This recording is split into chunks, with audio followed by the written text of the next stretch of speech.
Hi, இந்த video பார்த்துட்ருக்க எல்லாருக்கும் எனது வணக்கம். இன்றைக்கி சரியான மழை எங்கள் ஊரில். நேற்று நைட்லாம் சரியான மழை நாங்கள்லாம் சரியாக தூங்கவும் மாட்டேன்.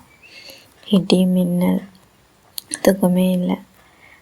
ஹஸ்பண்ட் வேலைக்கு போகணும், அதனால் வெளில எழும்பணும். அதனால் 4:30 மணிக்கு எழும்புனேன், தூக்கத்தோடு எழும்புனேன். இன்றைக்கி ஹஸ்பண்ட் ரொட்டி கேட்டார், அதனால் லீக்ஸ் இருந்துச்சு, சரி பருப்பு போட்டு வைக்கலான்ட்டு அப்புறம் லீக்ஸை விட்டுட்டு லீக்ஸும் பருப்பும் போட்டு வச்சாச்சு. லீக்ஸ் கறி எப்படி வைக்கிறேன்னு பார்க்கலாமா?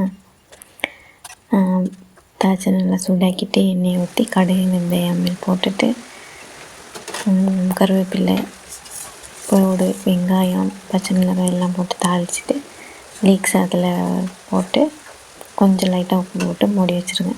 திருப்பி பருப்பு கழுவி அதில் போட்டு மஞ்சத்தூள் மசாலாத்தூள் கொச்சிக்காத்தூள் எல்லாம் போட்டு வேக வச்சுட்டு கொஞ்சம் நேரம் சென்று பால் ஊற்றி இறக்கிற வேண்டியதுதான். கறி சிம்பிளாக முடிஞ்சிடும். அப்புறம் ரொட்டியை சுட்டு சின்னதாக வெட்டி போட்டு நல்லா பிணைஞ்சி சாப்பிட்டா அப்படி ஒரு டேஸ்ட்டாக இருக்கும்.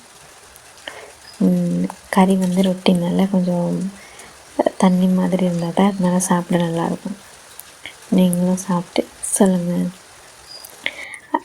அடுத்த நாள் இன்னொரு வீடியோட சந்திப்போம். நன்றி, வணக்கம்.